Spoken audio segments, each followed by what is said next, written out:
Oh, give me a sec. We just start. Give me a sec. We just start. Give me a sec. We just start. Give me a sec. We just start. Give me a sec. We just start. It's boiling, man. It's not as bad as before, though. Boiling, man. It's not as bad as before, though.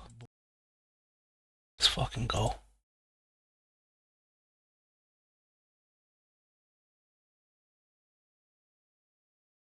The current U.S. president will debate the former U.S. president as their party's presumptive nominees, a first in American history. We want to welcome our viewers in the United States and around the world to our studios in Atlanta. This is the CNN presidential debate. This debate is being produced by CNN and is coming to you live. I saw everyone tweet about this. CNN.com, CNN Max, and CNN. Even serious people. This is a pivotal moment between President Joe Biden and former President Donald Trump in their rematch for the nation's highest office. Props. Even serious people, like journalists, were laughing at this. T-shirt McKinsey greatness here. Metal Gear Solid. Staff are not permitted during the debate. By accepting our invitation to debate, both candidates and their campaigns agreed to Biden sundown. Now, please welcome the 46th President of the United States, Joe Biden. Folks, how are you? He points like he doesn't know it. That's where he has to go.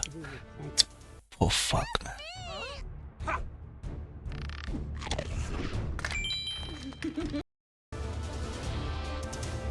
Did you actually have to remember that's the podium? President of the United States, Donald Trump. Trump looking pretty old too, man. Trump ain't got the vigor that he used to have. Gentlemen, thanks so much for being here. Let's begin the debate, and let's start with the issue that voters consistently say is their top concern, the economy. President Biden, inflation has slowed, but prices remain high. Since you took office, the price of essentials has increased. For example, a basket of groceries that cost $100 then now costs more than $120. And typical home prices have jumped more than 30%. What do you say to voters who feel they are worse off under your presidency than they were under President Trump? The same over here. Look at what I was left when I became president. what Mr. Trump left me. We had an economy that was in free fall. The pandemic was so badly handled. Many people were dying. All he said was, it's not that serious. Just inject a little bleach into your arm. You'll be all right. The economy collapsed. There were no jobs. Unemployment rate rose to 15%. It was terrible. And so what we had to do is try to put things back together again. And that's exactly what we began to do. We created 15,000 new jobs. We brought on the position where we have 800,000 new manufacturing jobs. But there's more to be. Sorry, I don't want to pause it. It's like a half-remembered dream. It's like he's trying to recount a half-remembered dream. Done. There's more to be done. Working class people are still in trouble. I come from Scranton, Pennsylvania. I come of a household where the kitchen table, if the things weren't able to be met during the month, it was a problem.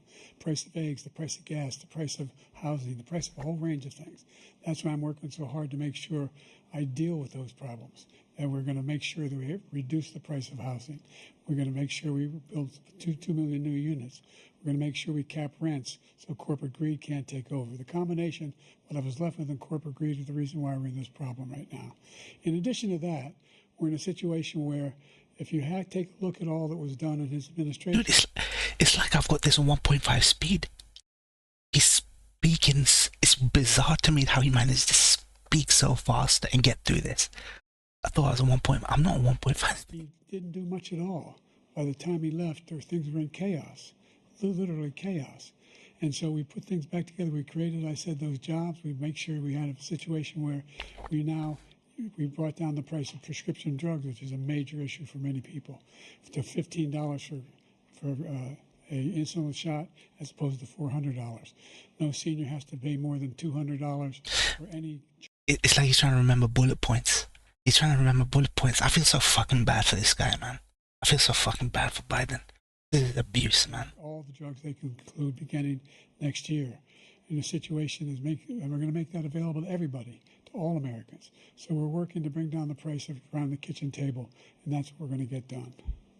Thank you. President Trump? We have the greatest economy in the history of our country. We have never done so well. Everybody was amazed by it. Other countries were copying us. We got hit with COVID, and when we did, we spent the money necessary so we wouldn't end up in a Great Depression, the likes of which we had in 1929. By the time we finished, so we did a great job. We got a lot of credit for the economy, a lot of credit for the military, and no wars, and so many other things. Everything was rocking good. But the thing we never got the credit for, and we should have, is getting us out of that COVID mess. He created mandates that was a disaster for our country. But other than that, we had given them back a country where the stock market actually was higher than pre-COVID, and nobody thought that was even possible. The only jobs he created are for illegal immigrants and bounce-back jobs, a bounce-back from the COVID. He has not done a good job. He's done a poor job, and inflation's killing our country. Joe's falling asleep. Joe's falling asleep. Thank you, President Biden. Well, look, the greatest economy in the world. He's the only one that thinks that, I think. I don't know anybody else that thinks he had the greatest economy in the world. And, you know, the fact of the matter is that we found ourselves in a situation where his economy... Dude, he's got cards on him. He had the largest tax cut in American history. He's got bullet point cards. He raised a deficit larger than any president has in any one term. He's the only president other than Herbert Hoover who's lost more jobs than he had when he began, since Herbert Hoover. The idea that he did something that was significant. And the military, you know, when he was president, they were still killing people in Afghanistan. He didn't do anything about that. When he was president, we were still finding ourselves in a position where you had a notion that we were... That's rich. Killing people in Afghanistan. That's rich. He says that when he's sending billions of dollars to fucking Israel, man. Safe country. The truth is, I'm the only president this century that doesn't have any, this decade, that doesn't have any troops dying anywhere in the world like he did. Yeah, you just send them fucking $1 billion aid in it. Allowed to respond to him? Well, I'm going to ask you a follow-up. You can do whatever you want with the minute that we give you. I want to follow up. You want to impose a 10% tariff on all goods coming into the U.S. How will you ensure that that doesn't drive prices even higher? It's not going to drive them higher. It's just going to cost countries that have been ripping us off for years, like China and many others. China. It's going to Jonah. to pay us a lot of money, reduce our deficit tremendously, and give us a lot of power for other things. But he made a statement. The only thing he was right about. I'll pause it. I'll pause it.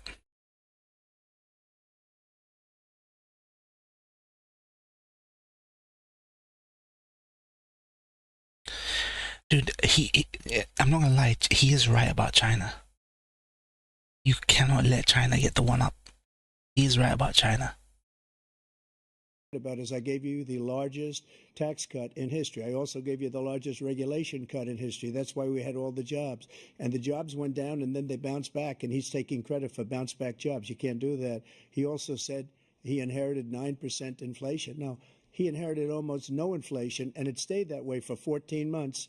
And then it blew up under his leadership because they spent money like a bunch of people that didn't know what they were doing, and they don't know what they were doing. It was the worst, probably the worst administration in history. There's never been. And as far as Afghanistan is concerned, I was getting out of Afghanistan, but we were getting out with dignity, with strength, with power.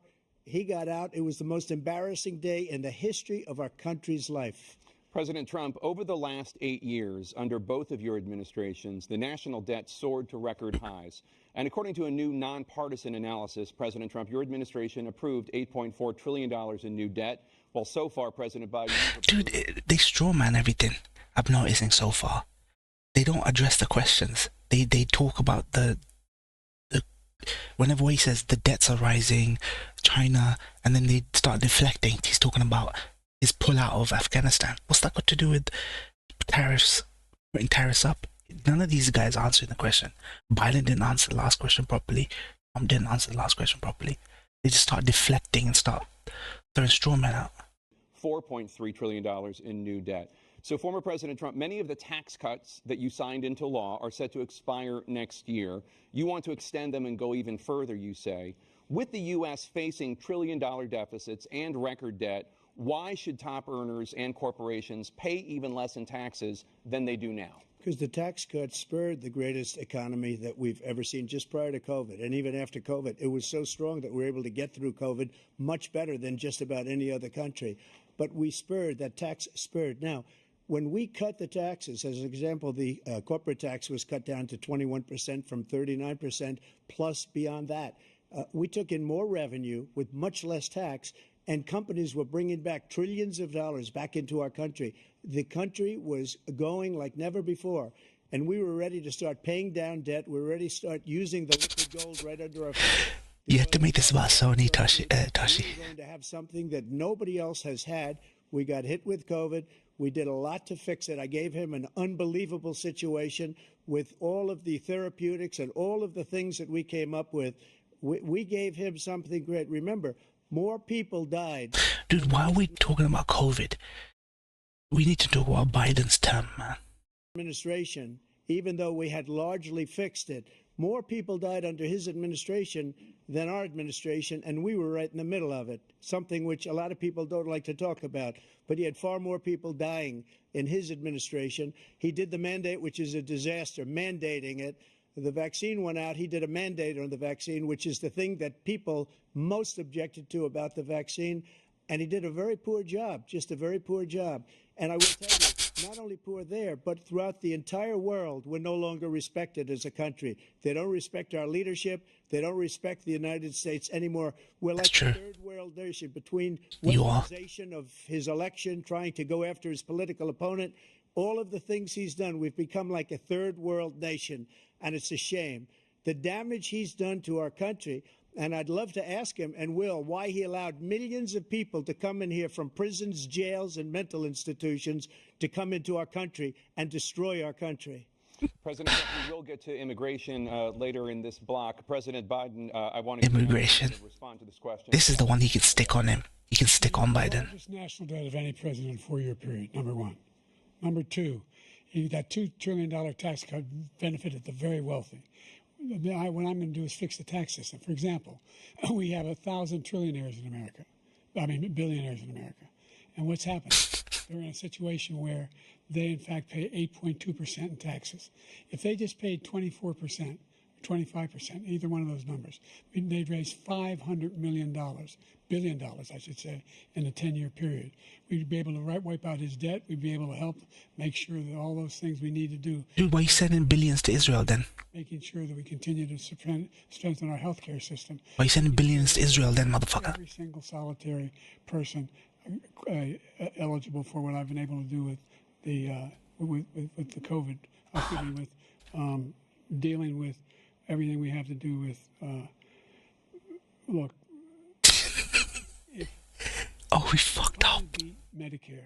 Thank you, President. What's Medicare? Yeah, he did beat Medicare. He beat it to death, and he's destroying Medicare because all of these people are coming in. They're putting them on Medicare. They're putting them on Social Security. They're going to destroy Social Security. This man is going to single-handedly destroy Social Security. He had a senile moment. Not that pregnant pause. He had a senile moment. And millions of people coming in, they're trying to put them on Social Security. He will wipe out Social Security. He will wipe out Medicare. So he was right in the way he finished that sentence. And it's a shame. What's happened to our country in the last 4 years is not to be believed. Foreign countries, I'm friends with a lot of people, they cannot believe what happened to the United States of America. We're no longer respected. They don't like us. We give them everything they want, and they think we're stupid. They think we're very stupid people. It was weak not opening with the conviction. Like Biden should have just gone all in on the conviction. The conviction stuff, unless he's not allowed to talk about that. Doing for other countries, and they do nothing for us. What this man has done is absolutely criminal. Thank you, President Trump. Dana? This is the first presidential election since the Supreme Court overturned Roe v. Wade. This morning, the court ruled on yet another abortion case, temporarily allowing emergency abortions to continue in Idaho, despite that state's restrictive ban. Dude, emergency abortions are fine. You take credit for the decision to overturn Roe v. Wade, which returned the issue of abortion to the states. Correct. However, the federal government still plays a role in whether or not women have access to abortion pills. Pills. They're used in about 2/3 of all abortions. As president, would you block abortion medication? First of all, the Supreme Court just approved the abortion pill, and I agree with their decision to have done that, and I will not block it. Yes. Yeah. This whole question that you're asking, they were canvassing, right? Really complex. 51 years ago, you had Roe v. Wade, and everybody wanted to get it back to the states. Everybody, without exception. Democrats, Republicans, liberals, conservatives. Everybody wanted it back. Religious leaders. And what I did is I put 3 great Supreme Court justices on the court, and they happened to vote in favor of killing Roe v. Wade and moving it back to the states. This is something that everybody wanted. Now, 10 years ago or so, they started talking about how many weeks and how many this, getting into other things. But every legal scholar across the world, the most respected. Look at Biden's face. He's told to make faces like that. He's told to react to him. This is not a natural reaction. He's told to make these faces. Wanted it brought back to the states. I did that. Now the states are working it out. If you look at Ohio, it was a decision that was... I doubt Biden even knows what the fuck he's talking about. It was an end result that was a little bit more liberal than you would have thought. Kansas, I would say the same thing. Texas is different. Florida is different. But they're all making their own decisions right now. And right now, the states control it. That's the vote of the people. Like Ronald Reagan, I believe in the exceptions. I am a person that believes. And frankly, I think it's important to believe in the exceptions. Some people, you have to follow your heart. Some people don't believe in that. But I believe in the exceptions for rape, incest, and the life of the mother. I think it's very important. Some people don't. Follow your heart. But you have to get elected also. And because that has to do with other things. You got to get elected. The problem they have is they're radical because they will take the life of a child in the 8th month, the 9th month, and even after birth. After birth, if you look at the former governor of Virginia, he was willing to do this. He said, we'll put the baby aside and we'll determine what we do with the baby, meaning we'll kill the baby. What happened is we brought it back after birth. The country is now... Is that true? Is that true? Is that true that they will abort a baby after it's been born? That cannot be true. That's got to be just a giant conspiracy theory. This issue. It's been a great thing. Thank you. President Biden? It's been a terrible thing, what you've done. The fact is that the vast majority of constitutional scholars supported Roe when it was decided. Supported Roe. And that's this idea that they were all against it is just ridiculous. And this is the guy who says the state should be able to have it. We're in a state where in 6 weeks, you don't even know whether you're pregnant or not, but you cannot see a doctor and have him decide. Wait, what did he just say? You should be able to have it. We're in a state where in 6 weeks, you don't even know whether you're pregnant or not, but you cannot see a doctor and have him decide on what your circumstances are, whether you need help. The idea that states are able to do this is a little like saying we're going to turn civil rights back to the states, let each state have a different rule. Look, there's so many young women who have been, including a young woman. Dude, he can barely get through a coherent sentence. He can barely get through a coherent sentence. Even I'm somewhat struggling, like, to realize what the fuck he's saying. Just was murdered, and he went to the funeral. The idea that she was murdered by an immigrant coming in. They talk about that, but here's the deal: there's a lot of young women who are being raped by their in-laws, by their spouses, brothers and sisters, it's just ridiculous, and they can do nothing about it. And they try to arrest them when they cross state lines. Thank you. There have been many young women murdered by the same people he allows to come across our border. We have a border that's the most dangerous place anywhere in the world, considered the most dangerous place anywhere in the world. And he opened it up, and these killers are coming into our country, and they are raping and killing women. And it's a terrible thing. As far as the abortion is concerned, it is now back with the states. The states are voting. In many cases, it's frankly a very liberal decision. In many cases, it's the opposite. But they're voting, and it's bringing it back to the vote of the people, which is what everybody wanted, including the founders, if they knew about this issue, which, frankly, they didn't.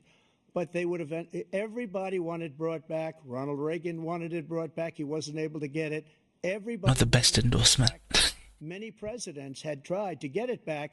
I was the one to do it. And again, this gives it the vote of the people, and that's where they wanted it. Every legal scholar wanted it that way.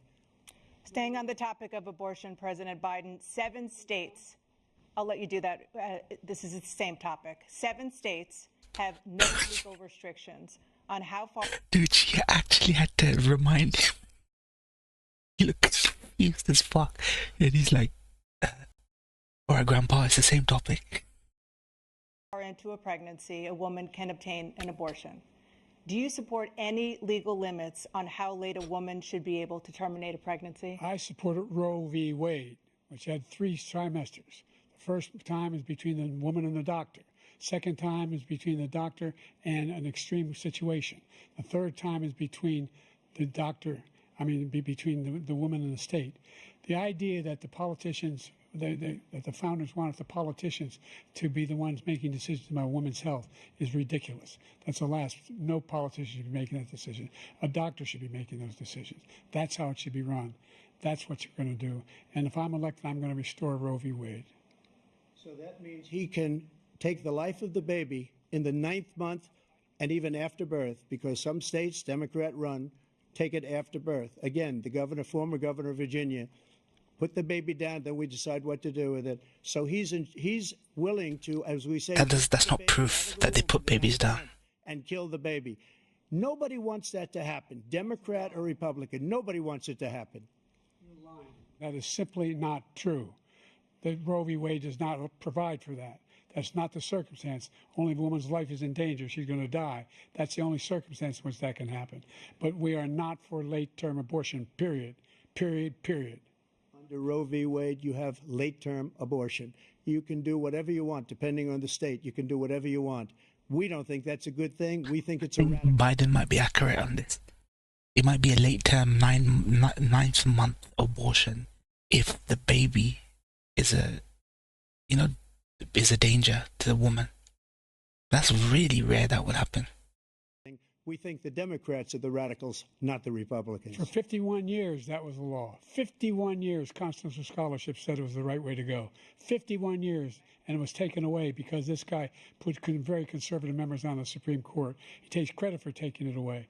What's he going to do? What's he going to do? In fact, if the MAGA Republicans, he gets elected, and the MAGA Republicans control the Congress, and they pass a universal ban on abortion, period, across the board at 6 weeks or 7 or 8 or 10 weeks. Nah, that would never happen. There'd never be a universal ban on abortion. He'll sign it. Thank you. Let's turn now to the issue of immigration and border security. President Biden, a record number of migrants have illegally crossed the southern border on your watch. Okay, southern border. This is where he can nail Biden to a cross. It's bizarre to me that everyone agrees on the immigration problem except Democrats. Even in England, Labour, Galloway, Farage, we all agree there's an immigration problem. So we're big enough to admit it. These guys, Biden can't. And overburdening cities such as New York and Chicago, and in some cases causing real safety and security concerns. Given that, why should voters trust you to solve this crisis? Because we worked very hard to get a bipartisan agreement that not only changed all of that, it made sure that we are in a situation where you had no circumstance where they could come across the border with the number of border police there are now. We significantly increased the number of asylum officers. By the way, the Border Patrol endorsed my position. In addition to that, we found ourselves in a situation where when he was president, he was separating babies from their mothers, putting them in cages, making sure the families were separated. That's not the right way to go. What I've done since I've changed the law, what's happened? I've changed it in a way that now you're in a situation where there are 40% fewer people coming across the border illegally. That's better than when he left office. And I'm going to continue to move until we get the total ban on the total initiative relative to what we're going to do with more Border Patrol and more asylum officers. President Trump? I really don't know what he said at the end of that sentence. I don't think he knows what he said either. Look, more Border Patrol and more I don't understand. asylum officers. President Trump? I really don't know what he said at the end of that sentence. Neither do I. God bless him, neither do I. History of our country. The border, all he had to do was leave it. All he had to do was leave it. He decided to open up our border, open up our country to people that are from prison, people that are from mental institutions, insane asylum, terrorists. We have the largest number of terrorists coming into our country right now, all terrorists, all over the world, not just in South America, all over the world. Where are the terror attacks then? Everywhere, all over the world. Where's the terror attacks? If so many terrorists are like, there are some things about the immigration thing I get that there's a really big danger and a potential there. If there's so many terrorists coming, where are the fucking terror attacks? Shit, mate. And this guy just left it open. And he didn't need legislation because I didn't have legislation. I said, close the border. We had the safest border in history. In that final couple of months of my presidency, we had, according to Border Patrol, who is great, and by the way, who endorsed me for president, but I won't. Well, neither's winning, but I know Biden's losing. Terrorists only exist in election year. Say that, but they endorsed me for president. Brandon, just speak to him. But look, Brandon. we had the safest border in history. Now we have the worst border in history. There's never been anything like it. And people are dying all over the place, including the people that are coming up in caravans. Thank you, President Trump. President Biden? The only terrorist who's done anything crossing the border is one who came along and killed three, and his administration, killed an Al-Qaeda person come in his administration, killed three American soldiers. That's the only terrorist that's there. I'm not saying that no terrorist ever got through, but the idea they're emptying their prisons, we're welcoming these people, that's simply not true. There's no data to support what he said. Once again, he's exaggerating, he's lying. President Trump, staying on the topic of immigration, you've said that you're going to carry out, quote, the largest domestic deportation operation in American history. Love to hear. Does that mean that you will deport every undocumented immigrant in America, including those who have jobs, including those whose spouses are citizens, and including those who have lived here for decades? And if so, how will you do it? You'd ruin the economy. He said we killed three people. The people we killed are al-Baghdadi and Soleimani, the two greatest terrorists, biggest terrorists anywhere in the world, and it had a huge impact on everything, not just border, on everything.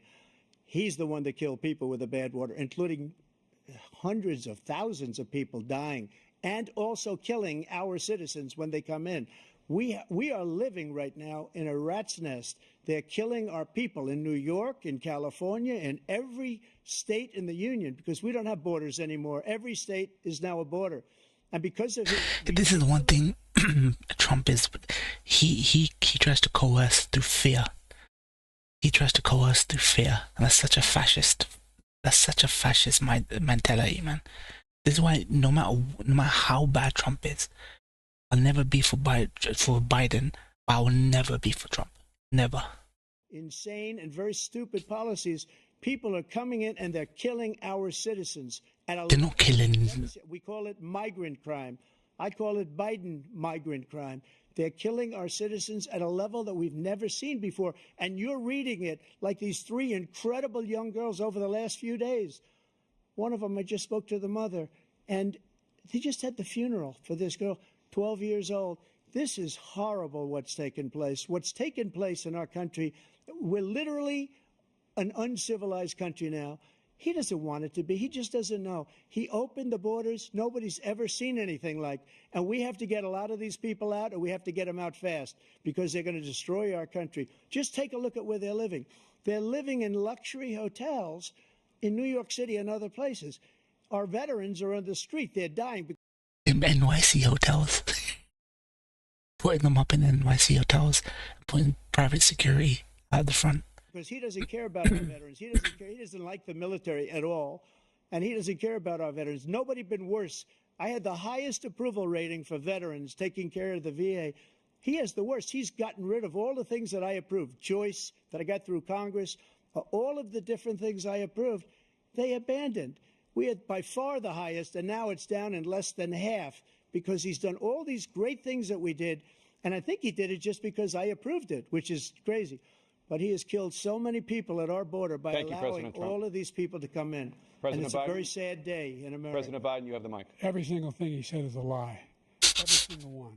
For example, veterans are a hell of a lot better off since I passed the PACT Act. 1 million of them now have insurance, and their families have it. Their families have it because what happened, whether it was Agent Orange or burn pits, they're all being covered now. And his group opposed that. We're also in a situation where we have great respect for veterans. My son spent a year in Iraq, living right next to one of those burn pits, came back with stage 4 glioblastoma. I was recently in France for D-Day, and I spoke all about those heroes that died. I went to the World War I cemetery he refused to go to. He was standing with his 4-star general, and he told me, he said, I don't want to go in there because they're a bunch of losers and suckers. My son was not a loser, was not a sucker. You're the sucker. You're the loser. President Trump? Suckers and losers. They made it up. It was in a third-rate magazine that's failing, like many of these magazines. He made that up. He put it in commercials. We've notified him. We had 19 people that said I didn't say it. And think of this. Who would say I'm at a cemetery or I'm talking about our veterans? Because nobody's taken better care. I'm so glad this came up. He brought. I haven't. Because they're a bunch of losers and suckers. I don't know what Biden's saying. I was recently in France for D-Day, and I spoke all about those heroes that died. I went to the World War I cemetery he refused to go to. He was standing with his 4-star general, and he told me, he said, I don't want to go in there because they're a bunch of losers and suckers. My son was not a loser, was not a sucker. You're the sucker. You're the loser. President Trump? First of all, that was a made-up quote, suckers and losers. They made it up. It was in a third-rate magazine that's failing, like many of these magazines. He made that up. He put it in commercials. We've notified him. We had 19 people that said I didn't say it. And think of this. Who would say I'm at a... No, he's saying... No, Biden is saying Trump was Trump called veterans suckers and losers. But Trump didn't want to go out there because standing next to a general saying, I don't want to go out there. They're suckers and losers. I'm talking about our veterans because nobody's taken better care. I'm so glad this came up and he brought it up. There's nobody that's taken better care of our soldiers than I have.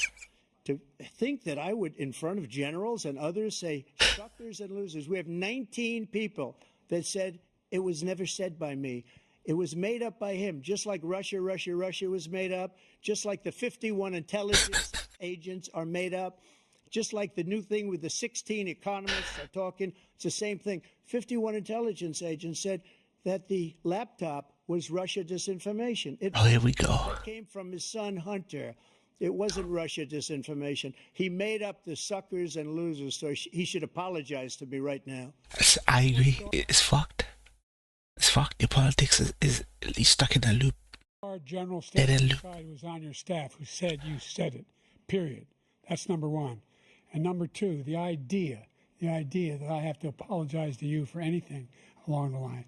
We've done more for veterans than any president has in American history. And they now are in their family. The only sacred obligation we have as a country is to care for our veterans when they come home and their families and equip them when they go to war. That's what we're doing. That's what the VA is doing now. They're doing more for veterans than ever before in our history. All right, thank you so much. Let's move to the topic of foreign policy. I want to begin with Russia's war against Ukraine, which is now... This will be good. This will be good. Former President Trump, Russian President Vladimir Putin says he'll only end this war if Russia keeps the Ukrainian territory it has already claimed and Ukraine abandons its bid to join NATO. Are Putin's terms acceptable to you? First of all, our veterans and our soldiers can't stand this guy. They can't stand him. They think he's the worst commander-in-chief, if that's what you call him, that we've ever had. They can't stand him. So let's get that straight. And they like me more than just about any of them. And that's based on every single bit of information. Russia and Ukraine. Biden is fucking... The president that was respected by Putin, he would have never invaded Ukraine. A lot of people are dead right now, much more than people know. You know, they talk about numbers. You can double those numbers, maybe triple those numbers. He did nothing to stop it. In fact, I think he encouraged Russia from going in. I'll tell you what happened. He was so bad with Afghanistan. It was such a horrible embarrassment, most embarrassing moment in the history of our country, that when Putin watched that and he saw the... Yeah, that he should have fired those generals, like I fired the one that you mentioned, and so he's got no love lost. But he should have fired those generals. No general got fired for the most embarrassing moment in the history of our country, Afghanistan, where we left billions of dollars of equipment behind. We lost 13 beautiful soldiers, and 38 soldiers were obliterated. And by the way, we left people behind, too. We left American citizens behind. 38, is that it? Putin saw that. He said, is that it? I think we're going to go in and maybe take my... Crazy how these guys pump up 38 as some fucking giant thing. You sign up to die when you become a soldier, man. But 15,000 kids can die, but no one blinks an eye, man. That's his dream. I talked to him about it, his dream. The difference is he never would have invaded Ukraine. Never. Just like Israel would have never been invaded in a million years by Hamas. You know why? Because Iran was broke with me. I wouldn't let anybody do business with them. They ran out of money. They were broke. They had no money for Hamas. They had no money for anything. Iran got no money. That's why you had no... Iran got no money. He's saying Sony got no money. At all during my administration. This place, the whole world is blowing up under him. Eve to me is basically freedom. It's a giant open universe where you... President Biden? I've never heard so much malarkey in my whole life. Look, the fact of the matter is that we're in a situation where, let's take the last point first. Iran attacked American troops, caused brain damage for a number of these troops, and he did... Including you? Not when he was president. They attacked. He said they're just having headaches. That's all it is. He didn't do a thing when the attack took place, number one. Number two, we got over 100,000 Americans and others out of Afghanistan during that airlift. Number three, we found ourselves in a situation where, if you take a look at what Trump did in Ukraine, this guy told Trump, do whatever you want, and do whatever you want. And that's exactly what Trump did to Putin, encourage him, do whatever you want. And he went in. And listen to what he said when he went in. He was going to take Kyiv in 5 days, remember? Because it's part of the old Soviet Union. That's what he wanted to reestablish, Kyiv. And he, in fact, didn't do it at all. He wasn't able to get it done. And they've lost thousands and thousands of troops, 500,000 troops. President Trump, I as never come back said to you that. for 1 minute, I just want to go back to my original question, which is, are Putin's terms acceptable to you? Keeping the No, they're territory not in Ukraine. acceptable. No, they're not acceptable. But look, this is a war that never should have started. If we had a leader in this war, he led everybody along. He's given $200 billion now or more to Ukraine. He's given $200 billion. That's a lot of money. I don't think there's ever been anything like it. Every time that Zelensky comes to this country, he walks away with $60 billion. He's the greatest salesman ever. And I'm not knocking him. You know, the same reason Palestinians are worried about Israel is the same reason Putin is worried about NATO, Ukraine and NATO, encroaching, pushing, and then balkanizing Russian I'm only saying lands. the money that we're spending on this war, and we shouldn't be spending, it should have never happened. I will have that war settled between Putin and Zelensky as president-elect before I take office on January 20th. I'll have that war settled. People being killed so needlessly, so stupidly, and I will get it settled, and I'll get it settled fast before I take office. President Biden, you have a minute. The fact is that Putin is a war criminal. He's killed thousands and thousands of people. Who ain't a war criminal nowadays? Who isn't a war criminal nowadays? America's a war criminal. Russia's a war criminal. Ukraine, because of the fighting, you war criminals. Who ain't a fucking war criminal nowadays?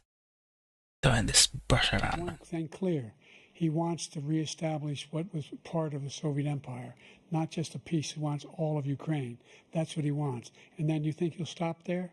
Do you think he'll stop when if he takes Ukraine? What do you think happens to Poland? What do you think of Belarus? What do you think happens to those NATO countries? And so if you want a war, you ought to find out what he's going to do, because if in fact he does what he says and walks away, and by the way, all that money we give Ukraine are from weapons we make here in the United States. We give them the weapons, not the money at this point. And our NATO allies have produced as much funding for Ukraine as we have. That's why we're strong. Thank you. Moving on to the Middle East. Okay. In October, Hamas attacked Israel, killing more than 1,000 people and taking hundreds of hostages. Among those held and thought to still be alive are 5 Americans. Israel's response has killed thousands of Palestinians and created a humanitarian crisis in Gaza. President Biden, you've put forward a If only that conflict was that simple. If only it was that simple. proposal to resolve this conflict. But so far, Hamas has not released the remaining hostages, and Israel is continuing. It's like that's the first he's hearing about it. Look at his reaction. It's like that's the first thing he's hearing about it. Hamas has not released them. What? Its military offensive in Gaza. So what additional leverage will you use to get Hamas and Israel to end the war? You have 2 minutes. Number one, everyone from the United Nations Security Council straight through to the G7 to the Israelis and Netanyahu himself have endorsed the plan I put forward. Which has 3 stages to it. The first stage is trade the hostages for a ceasefire. Second phase is a ceasefire with additional conditions. The third phase is the end of the war. The only one who wants the war to continue is Hamas. You chatting shit, man. We're still pushing hard to get them to accept. In the meantime, what's happened? In Israel, we're finding that the only thing I've denied Israel was 2,000-pound bombs. They don't work very well in populated areas. They kill a lot of innocent people. We're providing Israel with all the weapons they need and when they need them. And by the way, I'm the guy that organized the world against Iran when they had a full-blown intercontinental ballistic missile attack on Israel. No one was hurt. No one Israeli was accidentally killed, and it just stopped. We saved Israel. We are the biggest producer of support for Israel of anyone in the world. And so that is not a badge you wear with honor, man. We're the biggest support of Israel in the world. That's not what Democrats or Republicans want to fucking hear, man. 2 different things. Hamas cannot be allowed to be continued. We continue to send our experts and our intelligence people as to how they can get Hamas like we did bin Laden. You don't have to do it. And by the way, they've been greatly weakened Hamas. What did he just say? You don't have to do it. Intelligence people as to how they can get Hamas like we did bin Laden. You don't have to do it. And by the way, they've been greatly weakened Hamas, greatly weakened, and they should be. They should be eliminated. But you've got to be careful for what using certain weapons among population centers. Dude, it's too late to say that shit right now. Just going back to Ukraine for 1 second. We have an ocean separating us. The European nations together have spent $100 billion, or maybe more than that, less than us. Why doesn't he call them and say, you got to put up your money like I did with NATO? I got them to put up hundreds of billions of dollars. The Secretary General of NATO said Trump did the most incredible job I've ever seen. They wouldn't have any. They were going out of business. We were spending almost 100% of the money was paid by us. He didn't do that. He's getting all. You got to ask these people to put up the money. We're over $100 billion more spent, and it has a bigger impact on them because of location, because we have an ocean in between. You got to ask them. As far as Israel and Hamas, Israel's the one that wants to go. He said the only one that wants to keep going is Hamas. Actually, Israel is the one, and you should let him go and let him finish the job. He doesn't want to do it. He's become like a Palestinian, but they don't like him because he's a very bad Palestinian. He's a weak one. President Biden. I've never heard so much foolishness. This is a guy who wants to get out of NATO. You're going to stay in NATO? He's going to pull out of NATO. The idea that we have, our strength lies in our alliances as well. It may be a big ocean, but we're ever able to avoid. This is why it's two wolves and sheep voting on what's for dinner. That's what American politics is. Two wolves and a sheep voting what's for dinner. Major war in Europe. What happens if, in fact, you have Putin continue to go into NATO? We have an Article 5 agreement. Attack on one is attack on all. You want to start the nuclear war he keeps talking about, go ahead. Let Putin go in and control Ukraine and then move on to Poland and other places. Dude, my nigga Putin don't want fucking Poland. He said that on an interview. It's the most ludicrous thing ever. Who was it that interviewed Putin? It was Piers Morgan, right? Piers Morgan interviewed him. Right?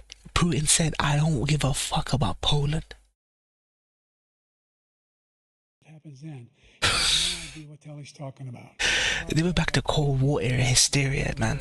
To support Ukraine, including Japan and South Korea, because they understand that this kind of dislocation has a serious threat to the whole world peace. Tucker Carlson, that's it. That's it. Dude, I'm turning into Biden right now. I'm forgetting. Tucker Carlson interviewed him. You're right. President Trump, just to follow up, would you support the creation of an independent Palestinian state in order to achieve peace in the region? I'd have to see, but before we do that, the problem we have is that we spend all the money. So they kill us on trade. I made great trade deals with the European nations because if you add them up, they're about the same size. He's not even answering the question. Economically, their economy is about the same size as the United States. And they were no cars. Honestly, saying a weak Palestinian is just as anti-Semitic as saying he's a weak Jew. On anything that we have, but we're supposed to take their cars, their food, their everything, their agriculture. I changed that. But the big thing I changed is they don't want to pay. And the only reason that he can play games with NATO is because I got them to put up hundreds of billions of dollars. I said, and he's right about this, I said, no, I'm not going to support NATO if you don't pay. They asked me that question, would you guard us against Russia at a very secret meeting of the 28 states at that time, nations at that time. And they said, no, if you don't pay, I won't do that. And you know what happened? Billions and billions of dollars came flowing in the next day and the next months. But now we're in the same position. We're paying everybody's bills. No, these two clowns don't realize nobody wants to hear this. Siphoning money away from the American economy to foreign lands and foreign wars and shit like that. Nobody wants to hear this shit. Nobody wants to hear this shit. To the issue of democracy, former President Trump, I want to ask you about January 6, 2021. After you rallied your supporters that day, some of them stormed the Capitol to stop the constitutionally mandated counting of electoral votes. As president, you swore an oath to, quote, preserve, protect, and defend, unquote, the Constitution. What do you say to voters who believe that you violated that oath through your actions and inaction on January 6th and worry that you'll do it again? Well, I don't think too many believe that. And let me tell you about January 6th. On January 6th, we had a great border. Nobody coming through. Very Oh, fuck. On January 6th, we were energy independent. On January 6th, we had the lowest taxes ever. We had the lowest regulations ever. On January 6th, we were respected all over the world. All over the world, we were respected. And then he comes in, and we're now laughed at. We're like a bunch of stupid people. What happened to the United States' reputation under this man's leadership is horrible, including weaponization, which I'm sure at some point you'll be talking about, where he goes after his political opponent because he can't beat him fair and square. This is satire at this point. Real life has become satire. This is how fucked up American politics is. You have 80 seconds left. My question was, what do you say to those voters who believe that you violated your constitutional oath through your actions and inaction on January 6, 2021, and worry that you'll do it again? Well, I didn't say that to anybody. I said peacefully and patriotically. And Nancy Pelosi, if you just watched the news from 2 days ago, on tape to her daughter, who's a documentary filmmaker, they say, but she's saying, oh, no, it's my responsibility. I was responsible for this. Because I offered her 10,000 soldiers or National Guard, and she turned them down. And the mayor in writing, by the way, the mayor, in writing, turned it down, the mayor of D.C. They turned it down. I offered 10,000 because I could see, I had virtually nothing to do. They asked me to go make a speech. I could see what was happening. Everybody was saying they're going to be there on January 6th. They're going to be there. And I said, you know what? There's a lot of people coming. You could feel it. You could feel it too, and you could feel it. And I said, they ought to have some National Guard or whatever. And I offered it to her. And she now admits that she turned it down. And it was the same day she was, I don't know, she can't be very happy with her daughter because it made her into a liar. She said, I take full responsibility for January 6th. I'm not gonna lie. The media went out their way to report everything Trump ever said. So you can't say the media didn't do their job at the time. There's nothing that either Alex Jones or Trump said in anything I've ever seen that makes me believe that these people are responsible for this insurrection on Jan 6th. It wasn't an insurrection. It was like a bunch of people cutting queue and storming into a convention or a museum early or some shit, man. Look, he encouraged those folks to go up on Capitol Hill, number one. I sat in the dining room off the Oval Office. He sat there for 3 hours. 3 hours watching, being begged by his vice president and a number of his colleagues on the Republican side as well to do something, to call for a stop, to end it. Instead, they talked about these people being patriots and great patrons of America. In fact, he says he'll now forgive them for what they've done. I heard about the Proud Boys shit, but this was after the fact. They've been convicted. He says he wants to commute their sentences and say that no. He went to every single court. This is why Trump keeps saying that Biden wants to lock up his political prisoners, lock up his supporters.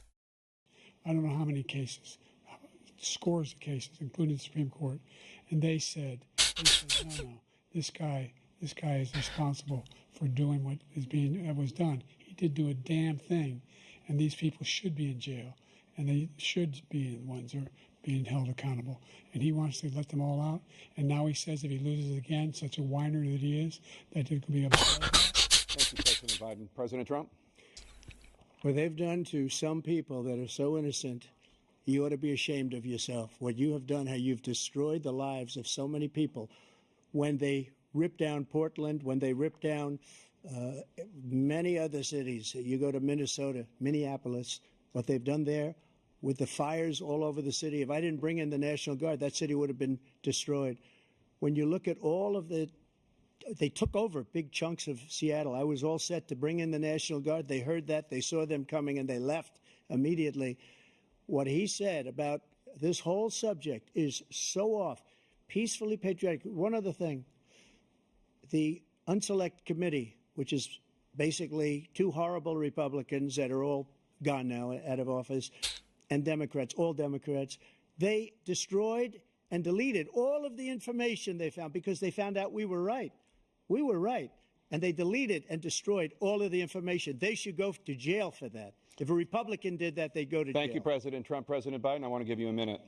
The only person on this stage is a convicted felon is the man I'm looking at right Here we go. Here we go. Biden's on the back foot, so he comes out with this. And the fact of the matter is, what he's telling you is simply not true. The fact is that there was no effort on his part to stop what was going on up in Capitol Hill. And all those people, every one of those who were convicted, deserves to be convicted. The idea that they didn't kill somebody, just went in and broke down doors, broke the windows, occupied offices, turned over desks. Dude, Trumpism is a product of people feeling disenfranchised under the Democrats. You can't blame Trump for the Capitol Hill. You just can't. You can't. It's Trumpism. It's a fever, you know what I mean? The idea that those people are patriots, come on. When I asked him the first two debates we had, first time around, I said, will you denounce the Proud Boys? He said, no, I'll tell them to stand by. The idea he's refusing, will you denounce these guys? Will you denounce the people we're talking about now? You call them very nice people. That capital. He's going to say, you call them very nice people. Do you think that's Jan 6th, or even if it was what it was, do you think Capitol Hill thing would have happened if Trump was in power? It wouldn't have. I'm going to give you a minute, President Trump, for a follow-up question I have. After a jury convicted you of 34 felonies last month, you said if reelected, you would, quote, have every right to go after, unquote, your political opponents. You just talked about members of the Select Committee on January 6th going to jail. No, I blame people. No, I blame people. People get the leaders they deserve. I blame people for electing a fat liar, hypocritical crypto-fascist. Opponent is standing on stage with you tonight. Can you? These people don't just walk into office. They don't just walk into office. It requires many people to put them there. What it means about you feeling you have every right to go after your political opponents? Well, I said my retribution is going to be success. We're going to make this country successful again, because right now it's a failing nation. My retribution is going to be success. But when he talks about a convicted felon, his son is a convicted felon at a very high level. His son is convicted, going to be convicted probably numerous other times. Should have been convicted before, but his Justice Department let the statute of limitations lapse on the most important things. But he could be a convicted felon as soon as he gets out of office. Joe could be a convicted felon with all of the things that he's done. He's done horrible things. All of the death caused at the border, telling the Ukrainian people that we're going to want $1 billion or you change the prosecutor. Otherwise, you're not getting $1 billion. If I ever said that, that's quid pro quo. That we're not going to do anything. We're not going to give you $1 billion unless you change your prosecutor having to do with the son. This man is a criminal. This man, you're lucky. You're lucky. I did nothing wrong. We'd have a system that was rigged and disgusting. I did nothing wrong. Thank you, President Trump. President Biden, you have said, I'm coming right to you, sir. You want to respond? Second look. That second look he gave him, that was a look of disgust. Biden's most senile and the most successful crime boss ever. Yeah. The idea that I did anything wrong relative to what you're talking about is outrageous. It's simply a lie, number one.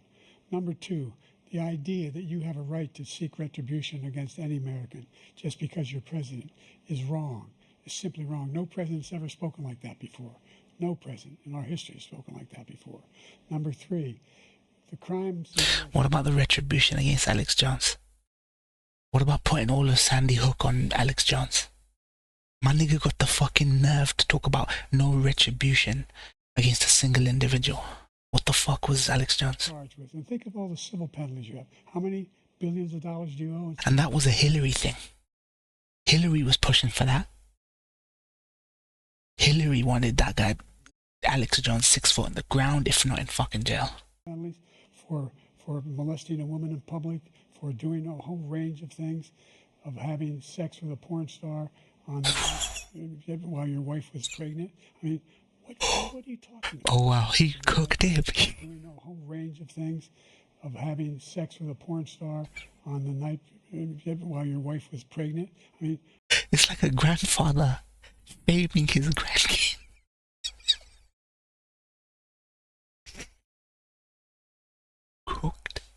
What are you talking about? You have the morals of an alley cat.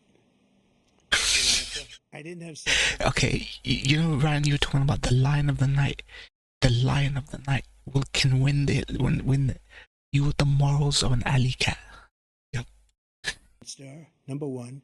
Number two, that was a case that was started and moved. They moved a high-ranking official, a DOJ, into the Manhattan DA's office to start that case. That case is going to be appealed and won. We had a very terrible judge, a horrible judge, Democrat. The prosecutor were all high-ranking Democrats, appointed people, and both the civil and the criminal.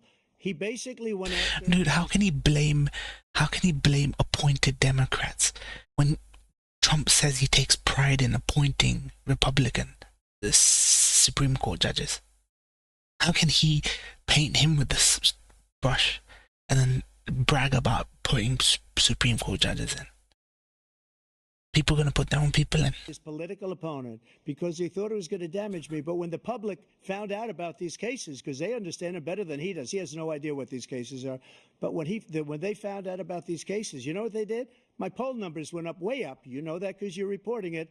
And we took in more money in the last 2 weeks than we've ever taken in the history of any campaign. I don't think any campaign has ever taken. Hundreds of millions of dollars came pouring in because the public knows it's a scam, and it's a guy that's after his political opponent because he can't win fair and square. Thank you, President Trump. President Biden, you have said, quote, Donald Trump and his MAGA Republicans are determined to destroy American democracy.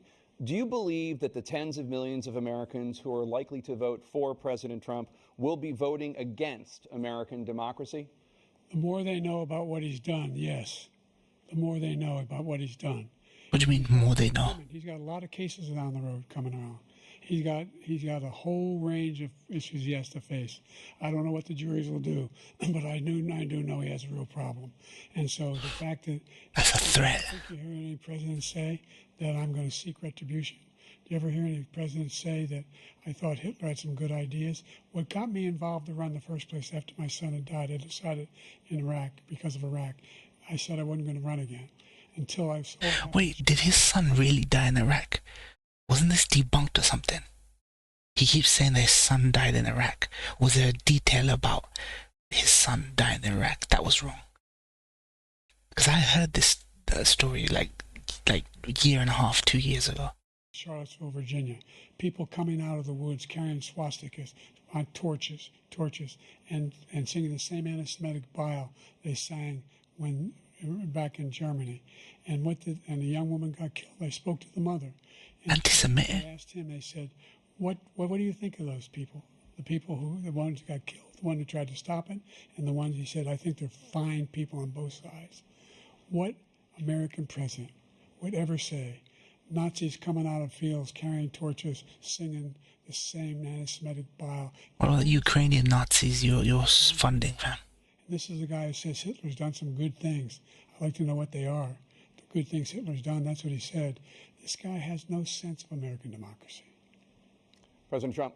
Jake, both of you know that story has been totally wiped out because when you see the sentence, it said 100% exoneration on that. So he just keeps it going. He says he ran. Because of Charlottesville. He ran because it was his last chance. He's not equipped to be president. You know it, and I know it. It's ridiculous. We have a debate. We're trying to justify his. Okay, I see. His presidency. He says he died in Iraq. He didn't die in Iraq. He died in America. Presidency in the history of our country. But we shouldn't be having a debate. He finesses it a little bit. Debate. He made up the Charlottesville story, and you'll see it's debunked all over the place. Every reasonable anchor has debunked it. And just the other day, it came out where it was fully debunked. It's a nonsense story. He knows that, and he didn't run because of Charlottesville. He used that as an excuse to run. President Biden. And debunked. It happened. All you have to do is listen to what was said at the time. And the idea that somehow that's the only reason I ran because I was worried a guy like this guy could get elected. If he thought they were good people coming out of that forest, carrying those woods, carrying those torches, then he didn't deserve to be president. Didn't deserve to be president at all. And the idea that he's talking about all this being fabricated. We saw with our own eyes. We saw what happened on January 6th. We saw the people breaking through the windows. We saw people occupying his own vice president. Look, there's a reason why 40 of his 44 top cabinet officers refused to endorse him this time. His vice president hasn't endorsed him this time. So why? Why? They know him well. They serve with him. Why are they not endorsing him? Thank you, President Biden. We're going to be right back with more from the CNN presidential debate. Your politics are done. You're never coming back from this. This. £10,000 or more capital to trade with. You can.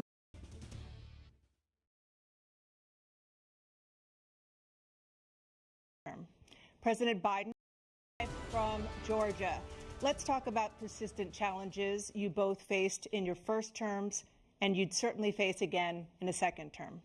President Biden, while black unemployment dropped to a record low under your presidency, black families still earned far less than white families. Black mothers are still 3 times more likely to die from pregnancy-related causes, and black Americans are imprisoned at 5 times pregnancy-related causes. Wait. Families still earn far less than white families. Black mothers are still 3 times more likely to die from pregnancy-related 3 times more likely to die from pregnancy-related causes. How's that his responsibility? And black Americans are imprisoned at 5 times the rate of white Americans. What do you say to black voters who are disappointed that you haven't made more progress?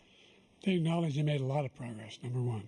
The fact of the matter is there's more small black businesses that have been started than any time in history. Number two, the wages of black. This is where he's being asked to memorize off a card. His answer. Where's healthcare for African? I mean, it's not like they're giving them worse healthcare. You know what I mean? It's about insurance, right, and affordability.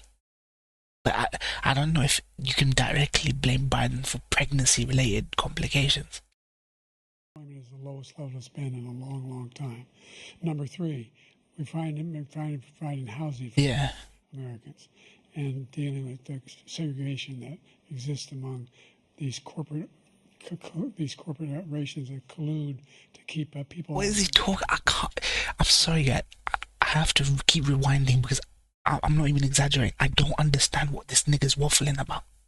Wages of black unemployment is the lowest level it's been in a long, long time. Okay. Number three, we're providing housing for black Americans and dealing with the segregation that exists among these corporations that collude to keep people out of their houses. So segregation corporations keep it out. In addition to that, okay. The impact on the choice that black families have to make relative to child care is incredibly difficult. When we did the first major piece of legislation in the past, I was able to reduce black child care costs, cut them in half. We got to make sure we provide for child care costs. We got to make sure because when here's the thing. If their wages and their salary is so low, why do they have? Like, I hate to be a Kaiser here. Why do you have so many kids that Biden would have to cut childcare costs? Because there's no way he could just arbitrarily go, okay, affirmative action, pay black people more. He couldn't get away with that, so he has to just cut childcare costs. Childcare protection. Well, you have fucking 5 kids. Economic growth because more people can be in the job market. So there's more to be done, considerably more to be done. But we've done a great deal so far, and I'm not letting up, and they know it. You have 49 seconds left. What do you say to black voters who are disappointed with the progress so far? I say I don't blame them for being disappointed. Inflation is still hurting them badly. You're basically providing these people a pathway to Social Security. No wonder Trump says Social Security is a joke. For the idea that any black family, first-time home buyer, should get a $10,000 tax credit to be able to buy their first home so they can get started. Is that only black people, though? Wait. Inflation is still hurting them badly. For example, I provided for the idea that any black family, first-time home buyers should get a $10,000 tax credit to be able to buy their first home. Is that okay though? Only black families, first-time home buyers, get a $10,000 credit. Is that only for black people? Wouldn't that rub people the wrong way though? Get started. I made sure that we're in a situation where all those black families... Imagine being Chinese and getting that here, or Pakistani, or Bangladeshi. Imagine this. First-time Pakistani and Bangladeshis will get 10,000. If you're white, you won't. If you're Polish, you won't. You won't. Isn't that kind of... Black individuals who had to take out student loans that were ballooning, that if they were engaged in nursing, doctor, and anything having to do with volunteerism, if they paid their bills for 10 years on their student debt, all the rest is forgiven after 10 years. Millions have benefited from that. And we're going to do a whole lot more for black families. Thank you, President Trump. Dude, what about Indian families? What about Hispanic families? What about Asian families? Why is it always black and white? Caused the inflation. He's blaming inflation, and he's right. It's been very bad. He caused the inflation, and it's killing black families and Hispanic families and just about everybody. It's killing people. They can't buy groceries anymore. They can't. You look at the cost of food where it's doubled and tripled and quadrupled. They can't live. They're not living anymore. He caused this inflation. I gave him a country with essentially no inflation. It was perfect. It was so good. All he had to do is leave it alone. He destroyed it with his Green New scam and all this money that's being thrown out the window. He caused inflation. As sure as you're sitting there, the fact is that his big kill on the black people is the millions of people that he's allowed to come in through the border. They're taking black jobs now, and it could be 18, it could be 19, and even 20 million people. They're taking black jobs, and they're taking Hispanic jobs, and you haven't seen it yet, but you're going to... I fucking hate this American culture. Black people are victims of American cultures. Black peoples have also adopted this mentality that we will not take jobs that even migrants will take. Even migrants will take those jobs. But American culture has made people feel like they're exceptional. Like, nah, we don't need to be landscapers. We don't need to be this. We don't need to be that. To see something that's going to be the worst in our history. Thank you. President Biden? There was no inflation when I became president. You know why? The economy was flat on its back. 15% unemployment. He decimated the economy, absolutely decimated the economy. That's why there was no inflation at the time. There were no jobs. We provided thousands of millions of jobs for individuals who are in all communities, including minority communities. We made sure that they have health insurance. We have covered, the ACA has increased. I made sure that there are $8,000 per person in a family to get written off for health care. But this guy wants to eliminate that. They tried 50 times. He wants to get rid of the ACA again. And they're going to try again. Where do the Democrats magically conjure up these jobs from? For millions of minorities when their corporation tax was at 39%. When they believe in high corporation tax, where did they magically conjure up these jobs from? You find ourselves in a position where the idea that we're not doing any, we put more police on the street than any administration has. He wants to cut the cops. We're providing for equity and making sure people have a shot to make it. There's a lot going on, but in inflation, he caused it by his tremendous malfeasance in the way he handled the pandemic. Thank you. Another persistent challenge is the climate crisis. 2023 was the hottest year in recorded history, and communities across the country are confronting the devastating effects of extreme heat, intensifying wildfires, stronger hurricanes, and rising sea levels. We felt that a couple of days ago. President Trump, you've vowed to end your opponent's climate initiatives, but will you take any action as president to slow the climate crisis? The thing is, here's the thing. I absolutely agree with the left, the climate issue. It's an issue. 100% undeniable scientific fact is an issue. But can we stop 31-degree heat waves? Constant day. Can we stop it? Can we physically, tangibly stop it? Are the scientists telling us that we can stop 32-degree heat waves where there shouldn't be 32-degree heat waves? Can we stop it? I don't think we'll magically be able to, in 100 years, not have this. You know, it will take societal change, not just reform. To what he said about the police. This is where my crisis comes from. How much is it natural, just the way we're going, and how much is, you know, we're going to continue to consume. We're going to continue to consume. Almost every police group in the nation from every state is supporting Donald J. Trump. Almost every police group. And what he's done to the black population is horrible, including the fact that for 10 years he called them super predators. Yeah, but that's the thing. I don't want climate change being politicized, right? Let it be a scientific initiative or an industrial initiative. I don't want it being political. I don't want politics and climate change stuff. I don't want the middle class or the elites telling the working class to lower their standard of living, right? Or subscribe to more expensive things just to bring the climate down. You know what I mean? There's ways, like industry. That's what I say. Industrial, more efficiencies. You know what I mean? We can't forget that. Super predators was his. Better recycling, better lower carbon emissions, kind of thing. They see it happening, but when they see what I did for criminal justice, if you need to have every car be electric, let it be electric. Just make everyone drive electric cars. You're not lowering your standard of living, Ryan, if you drive an electric car. How is that having a lower standard of living? I don't want politics involved in climate change. I don't want some fucking billionaire fucking Jew telling me that, oh, you got a little tiny little house you live in. You need to light up this room. Nah, fuck that. Take this more expensive, or put solar panels on your roof. That'll cost you money. We can't subsidize your solar panels, mate. Put in expensive solar panels.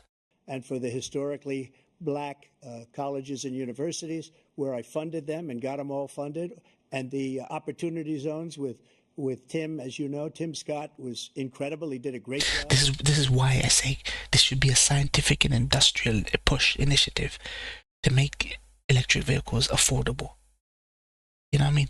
Make things affordable. You know how all this tech that we rely on is so affordable now. Consumer electronics is so affordable now. When only like the big rich business guys were rocking Blackberries and all that shit. Make it affordable so that people can adopt these things. Senator from South Carolina, he came to me with the idea, and it was a great idea. It's one of the most successful economic development acts ever in the country, opportunity zones. And the biggest beneficiary are blacks. And that's why we have the best numbers with them in maybe ever. They're saying ever. I read this morning where ever, the best numbers. He's lost much of the black population because he's done a horrible job for black people. He's also done a horrible job for Hispanics. But when you see these... Yeah, he's deflecting. Millions of people pouring into our country, and they're going to take the jobs, and it's already started, and you haven't seen anything yet. It's a disaster. You've 38 seconds left. President Trump, will you take any action as president to slow the climate crisis? So I want absolutely immaculate clean water, and I want absolutely clean air, and we had it. We had H2O. We had the best numbers ever, and we were using all forms of energy, all forms, everything. And yet, during my 4 years, I had the best environmental numbers ever. And my top environmental people gave me that statistic just before I walked on the stage, actually. Oh, they only just gave you that now, did they? They only just gave you that stat now, did they? I don't know where the hell he's been. The idea that anything he said is true. I've passed the most extensive climate change legislation in history. We find ourselves, and by the way, black colleges. I came up with $15 billion for HBCUs, historic black universities and colleges, because they don't. Because they don't have the kind of contributors that they have to build these laboratories and the like. Any black. Wait. How did we go from climate culture to... Okay. It's capable in college of doing anything a white student can do. They just don't have the money, but now they'll be able to get those jobs in high tech. We're in a situation where the idea that he is claiming to have done something that had the cleanest water, America's never had clean the environment. He pulled out of the Paris Peace Accord, Climate Accord. I immediately joined it because if we reach 1.5 degrees Celsius at any one point, there's no way back. The only existential threat to humanity is climate change, and he didn't do a damn thing about it. He wants to undo all that I've done. The Paris Accord was going to cost us $1 trillion, and China nothing, and Russia nothing, and India nothing. It was a ripoff of the United States. And I ended it because I didn't want to waste that money because they treat us horribly. We were the only ones. It was costing us money. Nobody else was paying into it. And it was a disaster. But everything that he said just now, I'll give you an example. I heard him say before insulin. I'm the one that got the insulin down for the seniors. I took care of the seniors. What he's doing is destroying all of our medical programs because the migrants coming in, they want everybody. And look, I have the biggest heart on the stage. I guarantee you that. And I want to take care of people, but we're destroying our country. Dude, he should get that checked out. If he's got the biggest heart on the stage, he should get that checked out. Over our schools, our hospitals, and they're going to be taking over Social Security. He is destroying Social Security, Medicare, and Medicaid.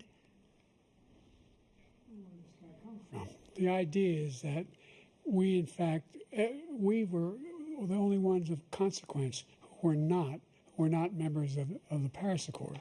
How can we do anything if we're not able to, the United States can't get its pollution under control? One of the largest polluters in the world, number one. We're making significant progress. By 2035, we will have cut pollution in half. We have made significant progress, and we're continuing to make progress. We set up a climate corps for thousands of young people will learn how to deal with climate, just like the Peace Corps. And we're moving in directions that are going to significantly change the elements of cause of pollution. But the idea that he claims that he has the biggest heart up if climate... Okay, here's what I think should happen.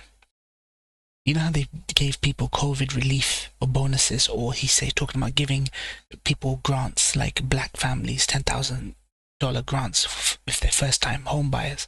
If you are being truthful and climate change really is the biggest existential threat, then subsidize people or pay people grants to lower their standard of living or change their standard of living. You know, there's maybe a household relies on the father or the male, like, you know, having a vehicle, you know, like a trucker or something like that. Subsidize those people. I mean, give them grants. You know, no one's talking about giving people help to move society towards a greener, you know, sort of thing. So if these people aren't changing shit, and it is the single biggest thing, then your money should not be going to fucking Israel. It should be going to subsidizing people to change their fucking lifestyle. About pollution and about climate, I've not seen any indication of that. And by the way, with regard to prescription drugs, one company agreed that they would reduce the price to $35, which I was calling for, one, voluntarily. I made sure every company in the world, every pharmaceutical company, cannot have to pay. Thank you. And by the way... So every day, millions of Americans struggle just to make ends meet. For many older Americans, Social Security provides a critical lifeline. President Biden, if nothing is done to Social Security, seniors will see their benefits cut in just over 10 years. Will you name tonight one specific step that you're willing to take to keep Social Security solvent? Yes, make the very wealthy begin to pay their fair share. Right now, everybody making under $170,000 pays 6% of their income, of their paycheck, every single time they get a paycheck from the time the first one they get when they're 18 years old. The idea that they're going to, I've been proposing that everybody, the millionaires pay 1%. So no one I would not raise the cost of Social Security for anybody under $400,000. After that, I began to make the wealthy begin to pay their fair share by increasing from 1% beyond to be able to guarantee the program for life. So you still have 82 seconds left. Are there any other measures that you think that would be able to help keep Social Security solvent, or is that one enough? Well, no, that one enough will keep it solvent. But the biggest thing will do if we defeat this man, because he wants to get rid of Social Security. He thinks there's plenty to cut in Social Security. He's wanting to cut Social Security and Medicare both times. And and if you look at the program put forward by the House Republican caucus that I believe supports, is in fact want to cut it as well. This is how he keeps his black voters, Brandon. We need to protect our seniors. Doc Brandon. And by the way, the American public has greater health care coverage today than ever before. And under the ACA, as I said, you're in a circumstance where 400,000 people, 40 million people would not have insurance because they have a pre-existing condition. Only thing that allows them to have that insurance is the fact that they, in fact, are part of the ACA. And by the way, the other thing is, we're in a situation where we talk about education for black communities. I've raised the amount of money for Pell Grants by another $8,000. So anybody making under $70,000 a year is going to be able to get $15,000 toward their tuition. He just doesn't. That's great. Thank you. It's only for black people, though. So I've dealt with politicians all my life. I've been on this side of the equation for the last 8 years. I've never seen anybody lie like this guy. He lies. I've never seen it. He can look you in the face. About so many other things, too. And we mentioned the laptop. We mentioned Russia, Ukraine. Everything he does is a lie. It's misinformation and This is the Trump we all knew. This is the Trump we know. disinformation.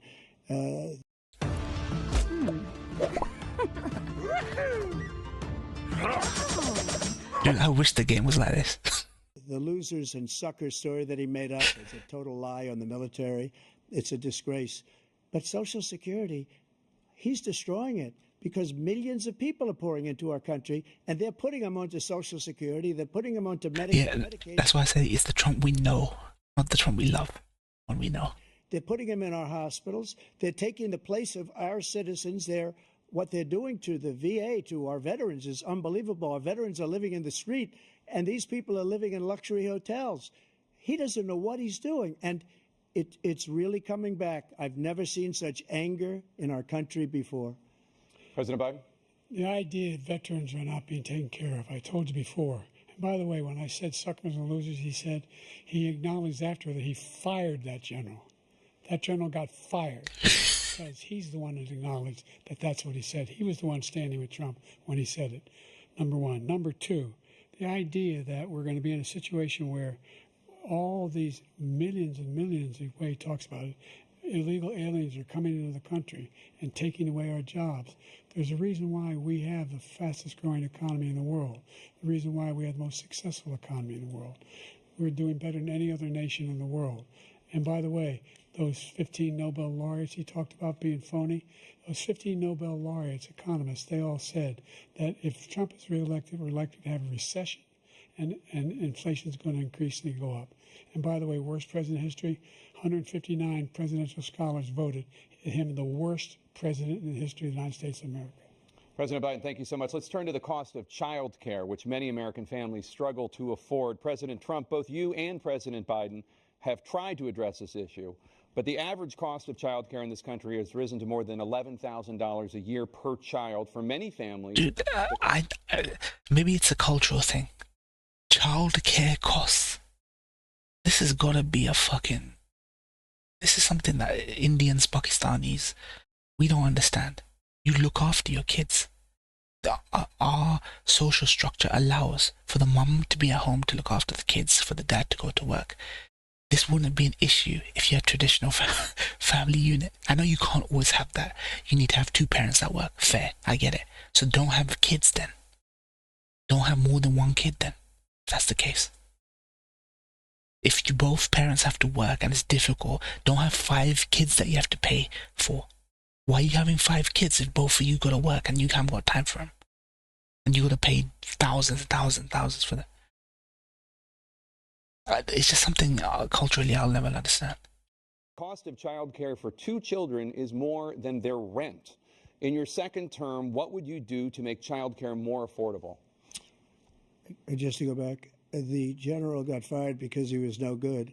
And if he said that, that's why he made it up. But we have 19 people that said I didn't say it, and they're very highly respected, much more so than him. The other thing is, he doesn't fire people.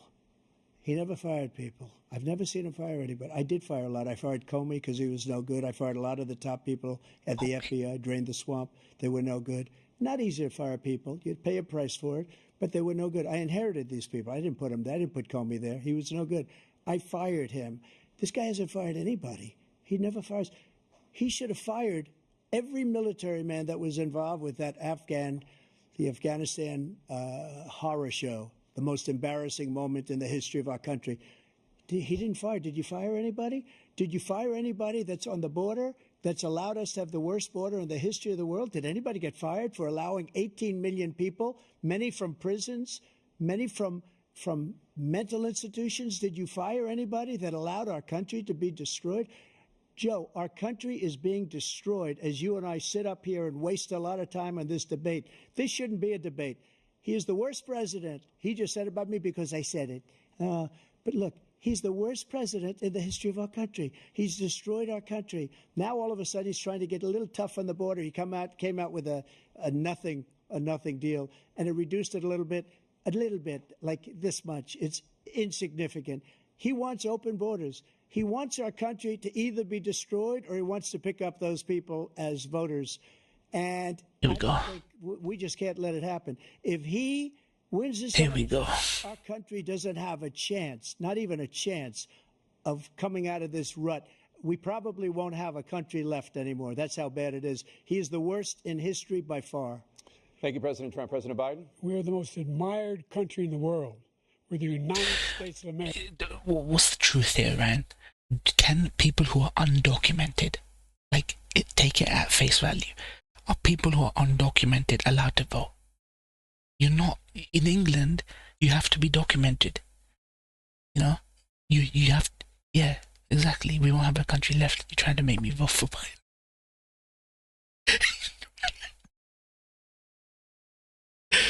That's jokes, right? America. There's nothing beyond our capacity. We have the finest military in the history of the world, the finest in the history of the world. No one thinks we're weak. No one wants to screw around with us. Nobody. There was I was reacting to a documentary that Kaiser sent me. There was an argument to be made that the families of undocumenteds who live across the border, those families are more likely to vote Democrat because the Democrats keep the borders open. So there is maybe some element of truth there. Some element of truth. Or they're easier, more lax on the border. So. Number one. Number two, the idea that we're talking about worst presidents. I wasn't joking. Look it up or go online. 159 or 58, don't hold me the exact number, presidential historians. They've had meetings and they voted who's the worst president in American history. One through best to worst. They said he was the worst in all of American history. That's a fact. That's not conjecture. He can argue they're wrong, but that's what they voted. The idea that he Nixon was pretty bad. Doing anything to deal with child care. Richard Nixon. For virtually nothing to child care. We should significantly increase the child care tax credit. We should significantly increase the availability of women and men or single parents to be able to go back to work. And we should encourage businesses to hold. I would agree with that. Bush was probably the worst president. President Trump, the question was about what would you do to make child care more affordable, if you want to take your minute. Just so you understand, we have polling, we have other things that they rate him the worst because what he's done is so bad. And they rate me, I'll show you, I will show you, and they rate me one of the best, okay? And if I'm given another 4 years, I will be the best. Is this the point where it just gets to juvenile point scoring? Just juvenile point scoring. Bush is so whitewashed these days. It's unbelievable. The guy polled lower than Trump and Biden. Nobody's ever created an economy like us. Nobody ever cut taxes like us. He's the only one I know. He wants to raise your taxes by 4 times. He wants to raise everybody's taxes by 4 times. He wants the Trump tax cuts to expire. So everybody, including the two of you, are going to pay 4 to 5 times. Nobody ever heard of this before. Yeah, you're talking about the rich people, though. And I see politicians talking about cutting taxes. When we cut taxes, as I said, we did more business. Apple and all these companies, they were bringing money back into our country. The worst president in history by far, and everybody knows it. President Biden? Look, the fact of the matter is that he's dead wrong about, he's increased the tariff, he will increase the taxes on middle class. Here we go. I said I'd never raise a tax on anybody making less than $400,000. I didn't. But this tariff is 10% tariffs. Everything coming into the country, you know what the economists say? That's going to cost the average American $2,500 a year more because they're going to have to pay the difference in food and all the things that we're importing. Yeah, I don't believe in his tariffs and stuff. You know, like, go down to your Desi shop. You got more variety, cheaper prices. Because of the tariffs. That's gone, mate. Two, he's in a situation where he talks about how he has not raised, he's somehow helped the middle class. The middle class have been devastated by you. Now you want a new tax cut of $5 trillion over the next 10 years. Yeah, not in a globalized market, you can't. Not in a globalized market, you can't. Which is going to fundamentally bankrupt the country. You had the largest deficit of any president in American history, number one. Number two, you have not, in fact, made any contact, any progress with China. We are the lowest trade deficit with China since 2010. Yeah. President Biden. Thank you, President Biden. Let's discuss an epidemic impacting millions of Americans that both of you have made a top priority in the first term. The opioid crisis. And for both shit. The number of overdose deaths in this country has gone up. Under your term, it went up. Under your I was watching a TV show about this. Former President Trump, despite the efforts that both of you have made, more than 100,000 Americans are dying from overdoses every year, primarily from fentanyl and other opioids. What will you do to help Americans right now in the throes of addiction who are struggling to get the treatment? Was Big Pharma on your bingo card? Was Big Pharma on your bingo card? The words Big Pharma. See. To finish up, we now have the largest deficit in the history of our country under this guy. We have the largest deficit with China. He gets paid by China. He's a Manchurian candidate. He gets money from China. So I think he's afraid to deal with them or something. But do you notice he never took out my tariffs because we bring in so much money with the tariffs that I imposed on China. He never took them away. He can't because it's... Dude, China ain't the only one China ain't the only person, though. It's tremendous. And we saved our steel industries, and there was more to come, but he hasn't done that. But he hasn't cut the tariffs because he can't, because it's too much money.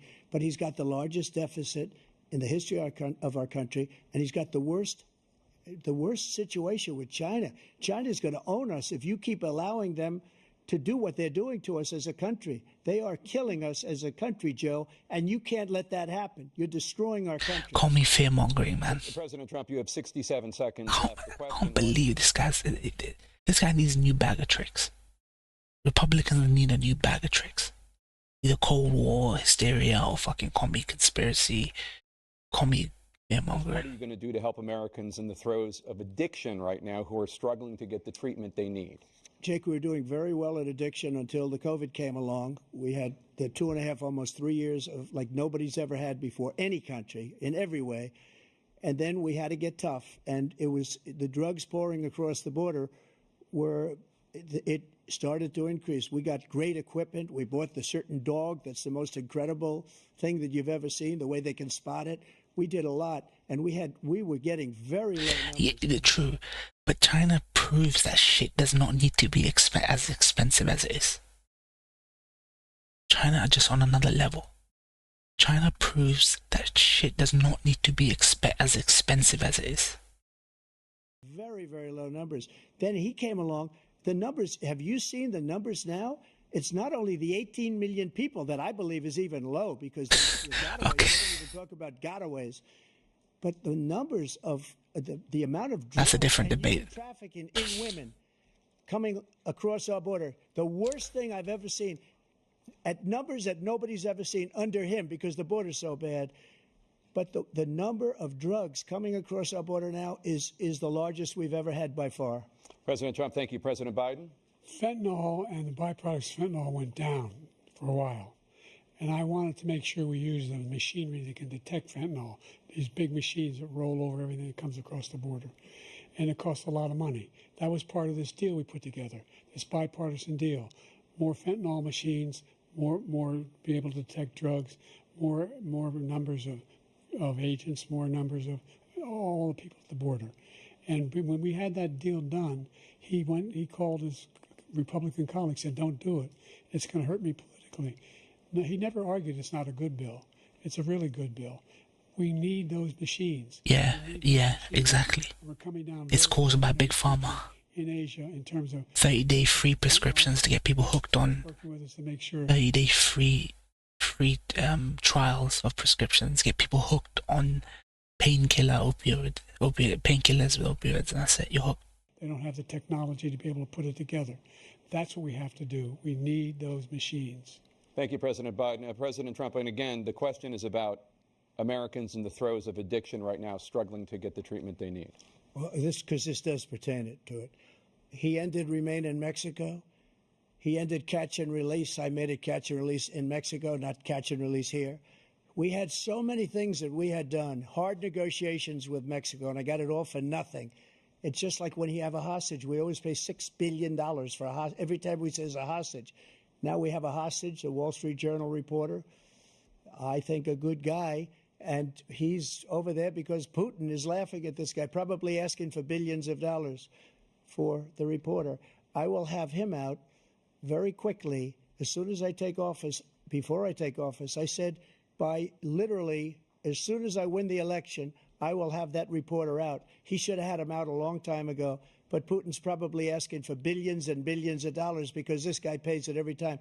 We had 2 cases. We paid $6 billion for 5 people. I got 58 people out, and I paid essentially nothing. What does that mean? Essentially nothing. This game, you're not ready for. Thank you, President Trump. Dana? Let's turn to concerns that voters have about each of you. President Biden... Trump gonna capitulate, huh? Trump gonna capitulate to Putin somehow to get them out. About your capability to handle the toughest job in the world well into your 80s. 80s, here we go.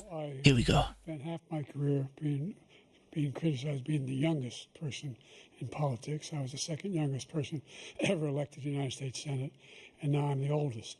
This guy's 3 years younger and a lot less competent. I think that just look at the record. Look at what I've done. Look how I've turned around the horrible situation he left me. As I said, 15 million new jobs, 800,000 manufacturing jobs, more investment in America, over billions of dollars in private investment in enterprises that we are growing. By the way, we brought an awful lot of people. Well, the whole idea of computer chips, we used to have 40% of the market. We invented those chips, and we lost it because he was sending people to find the cheapest jobs overseas and to bring home a product. So I went to South Korea. I convinced Samsung to invest billions of dollars here in the United States. Samsung. And guess what? I got a Samsung TV.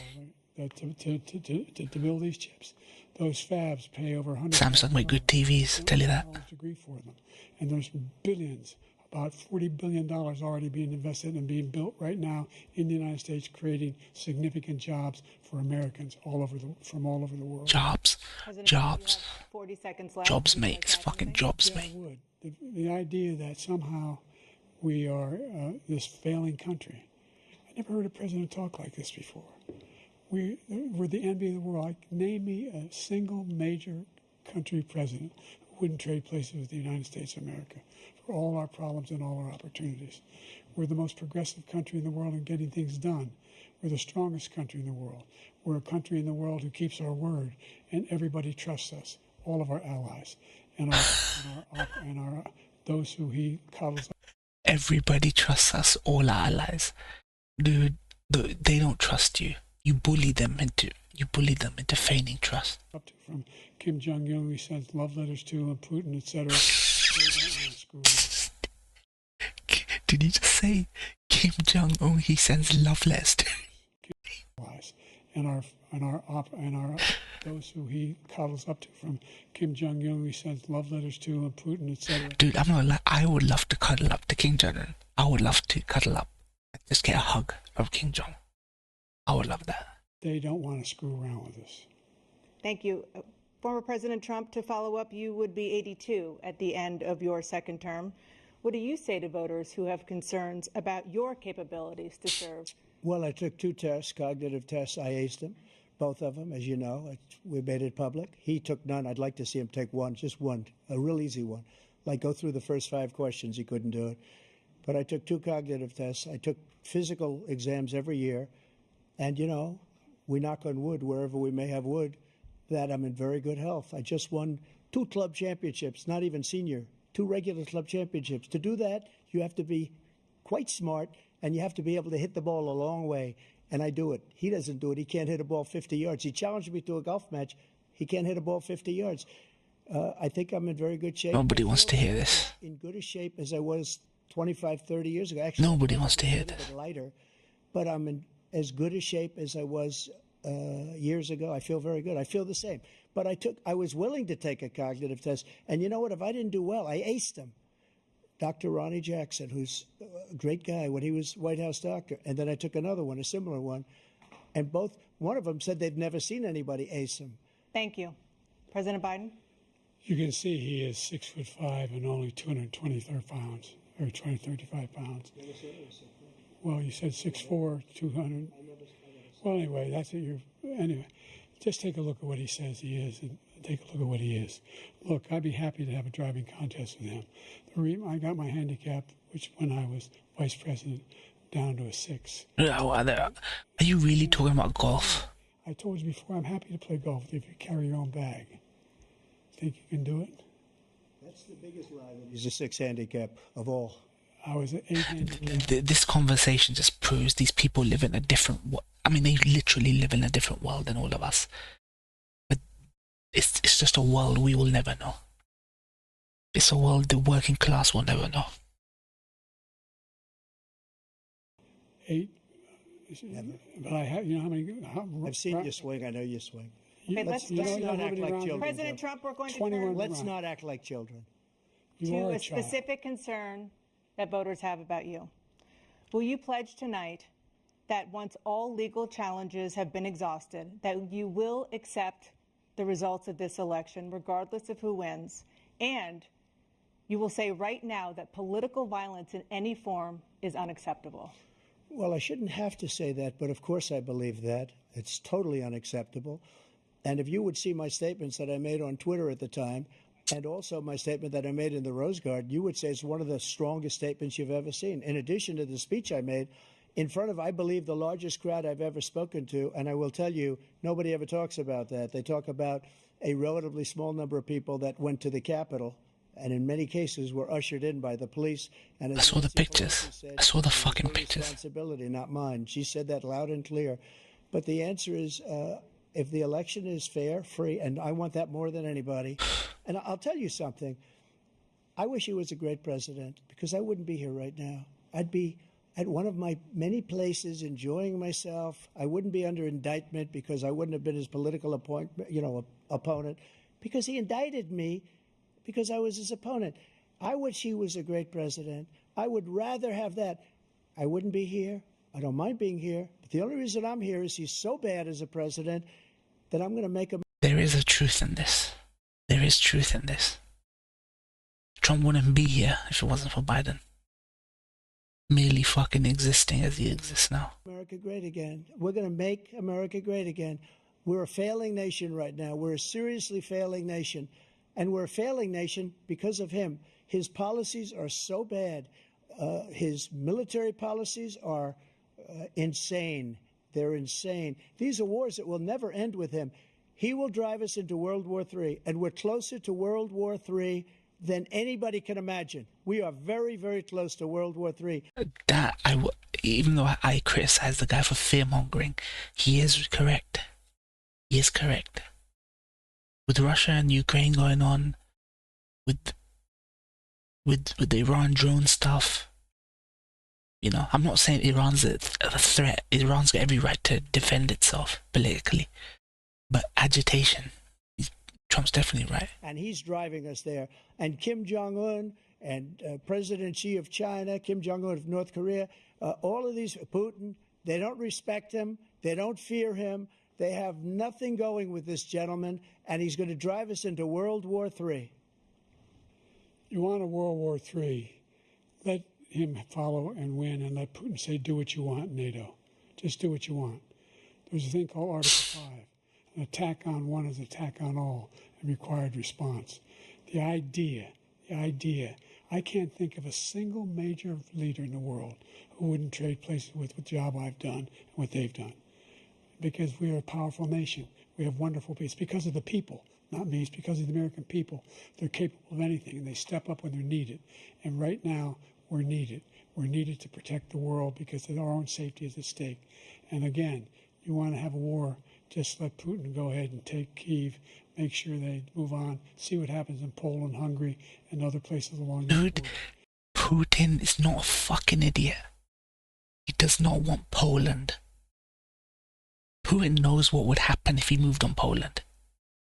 He'd know what would happen if he moved on Poland. Man's thinking he's Hitler or some shit. Putin ain't fucking stupid. President Trump. Putin may be a lot of things. Putin may be a lot of bad things. But he isn't a fucking idiot.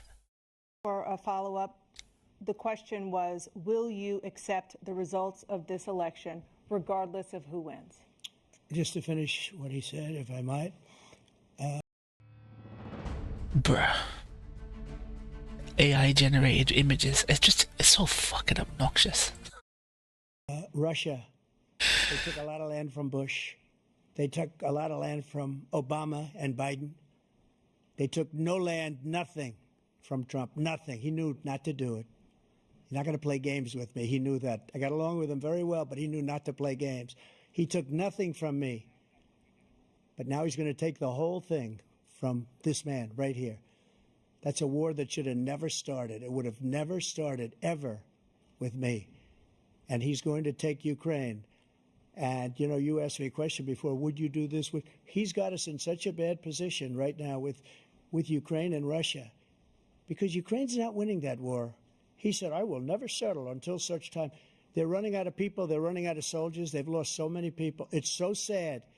Dude, Brandon actually looks scared. Brandon actually looks shook by what he said. I think there's an element of truth what he said. Look at his reaction. You know, they pay people to analyze facial expressions. That speaks volumes. He looks worried there. I think Trump is spitting facts. It's like he thinks Trump is saying the quiet part out loud. So many people, and they've lost those gorgeous cities with the golden domes that are 1,000 years old, all because of him and stupid decisions. Russia would have never attacked if I were president. Trump, the question was, will you accept the results of the election, regardless of who wins? Yes or no, please. If it's a fair and legal and good election, absolutely. I would have much rather accepted these, but the fraud and everything else was ridiculous. And if you want, we'll have a news conference on it in a week, or we'll have another one of these in a week. But I will absolutely, there's nothing I'd rather do. It would be much easier for me to do that than I'm running again. I wasn't really going to run until I saw the horrible job he did. He's destroying our country. I would be very happy to be someplace else, in a nice location someplace. And again, no indictments, no political opponent. It's like somebody said it. I was watching something yesterday. Ukraine has been a corridor to try and take Russia historically. So of course Russia would be worried about fucking Ukraine. But he does not want fucking Poland. And stuff, because it's the only way he thinks he can win. But unfortunately, it's driven up my numbers and driven them up to a very high level because the people understand it. Well, let's see what your numbers are when this election is over. Let's see. You're a whiner. When you lost the first time, you continued, you appealed and appealed. The court said. When Trump was talking about Ukraine losing this war, and people dying, Biden's face spoke volumes. It was like Trump was saying the quiet bits out loud that you're not supposed to tell people to worry them. That Ukraine is losing. Across the country. Not one single court in America said any of your claims had any merit, state or local. Not specifically like that to that response. He didn't. But you continue to provoke this lie about somehow there's all this misrepresentation, all this stealing. There is no evidence of that at all. And I tell you what, I doubt whether you'll accept it because you're such a whiner. The idea, if you lose again, you accepting anything, you can't stand the loss. Something snapped. What's the VOD, Toshi? Rewind the VOD. We'll be right back with more from the CNN presidential debate. All right, the last act. From Georgia. It's gonna be the last act now. Here we go, closing statements. Put me in, Chief. It is now time for the candidates to deliver their closing statements as predetermined by a coin toss. We're going to begin with you, President Biden. You have 2 minutes. Was the coin toss rigged? I guarantee you off screen, Trump was complaining. The coin toss was rigged. We've made significant progress from the debacle that was left by President Trump in his last term. We find ourselves in a situation where, number one, we have to make sure that we have a fair tax system. I ask anyone out there in the audience, or anyone out watching this debate, do you think the tax system is fair? The fact is that I said nobody even making under $400,000 had a single penny increase in their taxes, and will not. And if I'm reelected, that'll be the case again. But this guy has increased your taxes because of the deficit. Number one, he's increased inflation because of the debacle he left after the way he handled the pandemic. And he finds himself in a position where he now wants to tax you more by putting a 10% tariff on everything that comes into the United States of America. What I did, when, for example, he wants to get rid of the ability of Medicare for us to be able to negotiate drug prices with the big pharma companies. Well, guess what? We got it down to $35 for insulin instead of $400. No more than $2,000 for every senior, no matter how much.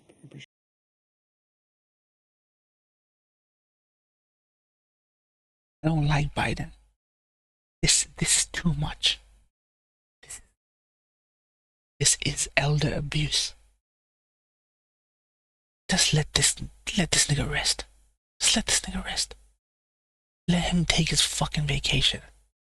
Like, what the fuck? It's like torture. Prescriptions they need. You know what that did? That reduced the federal debt by $160 billion over 10 years because the government doesn't have to pay the. My heart still goes out to old people, make that available to even if I don't like them.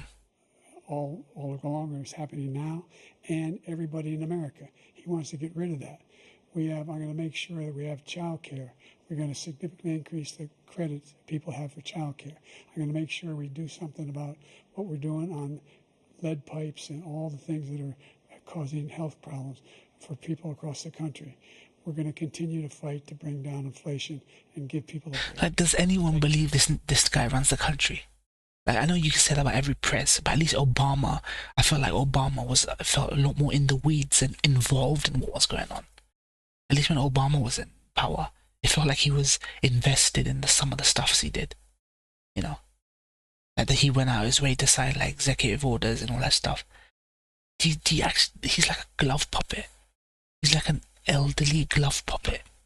Just reading off cue cards. He's not really invested in anything he's saying. This is just fucking shambolic, this is. Thank you, President Biden. President Trump, you now have 2 minutes for your closing statement. Join large-scale battles with military vehicles. The online action game War Thunder has received a major update. Direct hit. Like so many politicians, this man is just a complainer. He said, we want to do this, we want to do that, we want to get rid of this tax, that tax. But he doesn't do anything. All he does is make our country unsafe by allowing millions and millions of people to pour in. Our military doesn't respect him. We look like fools in Afghanistan. We didn't stop Israel. It was such a horrible thing that would have never happened. It should have never happened. Iran was broke. Anybody that did business with Iran, including China, they couldn't do business with the United States. They all passed. Iran was broke. They had no money for Hamas or Hezbollah, for terror, no money whatsoever. Again, Ukraine should have never happened. He talks about all this stuff, but he didn't do it. For 3.5 years, we're living in hell. We have the Palestinians and we have everybody else rioting all over the place. You talk about Charlottesville. This is 100 times Charlottesville. The whole Israel thing's been going on for like fucking nearly a century. To think Trump could stop it is fucking ridiculous. 1,000 times. The whole country is exploding because of you, because they don't respect you, and they have to respect their president, and they don't respect you throughout the world. What we did was incredible. We rebuilt the military. We got the largest cut in history, the largest regulation cut in history. The reason he's got jobs is because I cut the regulations that gave jobs, but he's putting a lot of those regulations back on. All of the things that we've done, nobody's never seen anything like. Even from a medical standpoint, right to try, where we can try space-age materials instead of going to Asia or going to Europe and trying to get when you're terminally ill. Now you can go and you can get something. You sign a document. They've been trying to get it for 42 years. But you know what we did for the military was incredible. Choice for our soldiers, where our soldiers, instead of waiting for 3 months to see a doctor, can go out and get themselves fixed up and readied up and take care of themselves. You know when Trump talks about his victories, it doesn't feel like these are victories that he had any role in. It's like he's just checking off positive things as an outsider. Trump feels like he's his own biggest fan, except he's not involved in any of these initiatives. The way he talks about these positives that he's listing off, it never sounds like he was responsible. I did this. I put this in. I put that in. I did this. He's just talking about other people, his staff or stuff. It's like, these are just figureheads. They're just figureheads. I had the highest approval rating in the history of the VA. So all of these things, we're in a failing nation, but it's not going to be failing anymore. But why do you guys put up with that? If you all know this is true, particularly you Americans, if you have all this insight into your American politics and you know all this, that they're just figureheads, why do you put up with it? Why don't Democrats storm Capitol building? If democracy is under attack by the Republicans, why isn't there a fucking Jan 6 from Dems? Why are you such pussies? Do something. Do something about your country before it fucking crumbles, fam. Or do you not care? You people need to do something, because I noticed this. No, you're all docile. You're all stuck behind your TVs and your Netflix and your fucking fructose corn syrup and your TV dinners. Do something. If you know this, if you're so smart, if you're so insightful, oh, you're so insightful. I know, Mackenzie, you're in the UK, mate. You don't know what you're talking about. We've known this for fucking 10 years, mate. They're just figureheads here. Why'd you fucking put with it? Great again. Where's your fucking balls at? Former President Trump, President Biden. Yeah, fuck off, mate. What a shit show. A shit show. Please welcome. A shit show. All I can say is, any positives from that they listed off, you can't even thank any of these guys. I don't even know why you even vote for these people. You're just voting for the party. It literally doesn't matter. It literally does not matter who the candidate is. Just voting for another party. You're entrenched on your sides, and no one's shifting. No one's, you know what I mean? The UK has a long history of people switching sides. Believe me when I say this. I have known people in 30 years that have flip-flopped voting. Some people went Tory, some people went Lib Dem. They were very willing to go Labour. And it's only when both fucking parties started to look the same that people stopped voting.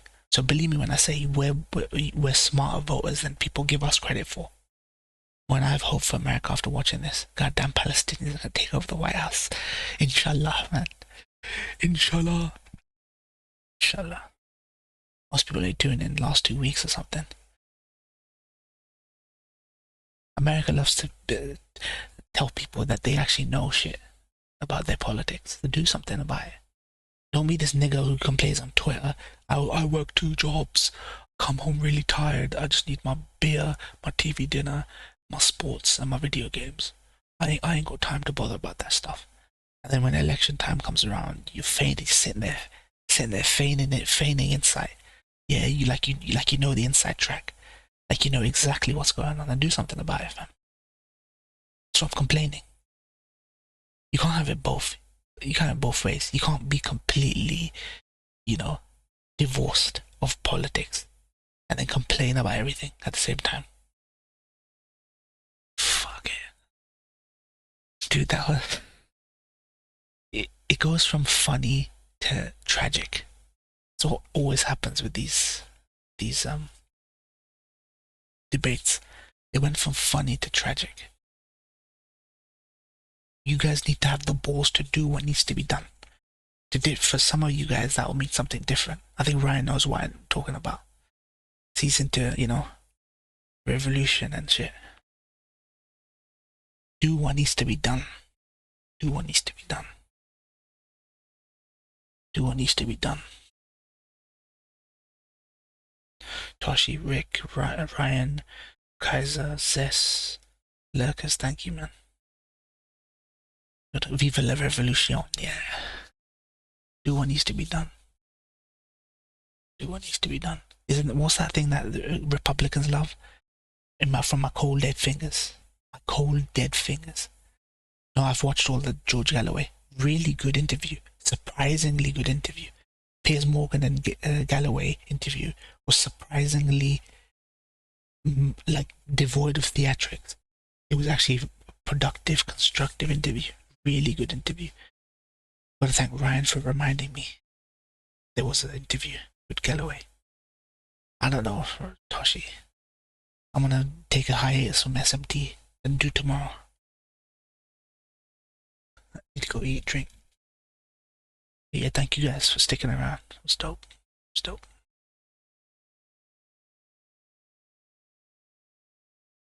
Yeah, man.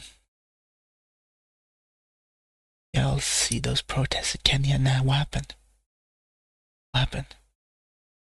They were protesting at embassy, the politicians scurrying away. What were they protesting, Ryan? What were they protesting? Colonialists or tax bill? Okay.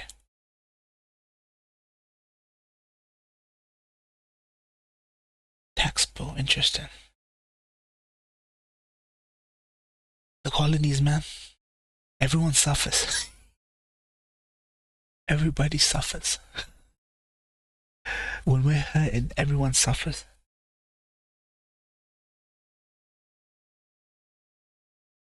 I want to know what Kaiser thinks of the Kenya protests. He's got a lot of affinity for Kenya. After this stunning success in forcing the government to shelve $2.7 billion tax hike, young Kenyan activists are setting their sights higher, taking aim at ingrained corruption and misgovernance. This is what they love to do. They love to keep corrupt motherfuckers back. Keep them in. They love them. Colonies, fam.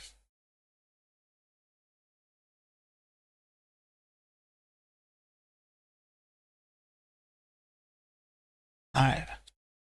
Alright, guys. Take care, man. Take care. I'm so fresh, you can suck my nuts. I'm so fresh, you can suck my nuts. Swag. I'm so fresh, you can suck my nuts. I'm so fresh, you can suck my nuts. I'm so fresh, you can suck my nuts. I'm so fresh, you can suck my nuts. Swag. I'm so fresh, you can suck my nuts. I'm so fresh, you can suck my nuts. I'm so fresh, you can suck my nuts. I'm so fresh, you can suck my nuts. Swag. I'm so fresh, you can suck my nuts. I'm so fresh, you can suck my nuts. I'm so fresh, you can suck my nuts. I'm so fresh, you can suck my nuts. Swag. I'm so fresh, you can suck my nuts. I'm so fresh, you can suck my nuts. I'm so fresh, you can suck my nuts. I'm so fresh, you can suck my nuts. Swag. I'm so fresh, you can suck my nuts. I'm so fresh, you can suck my nuts. I'm so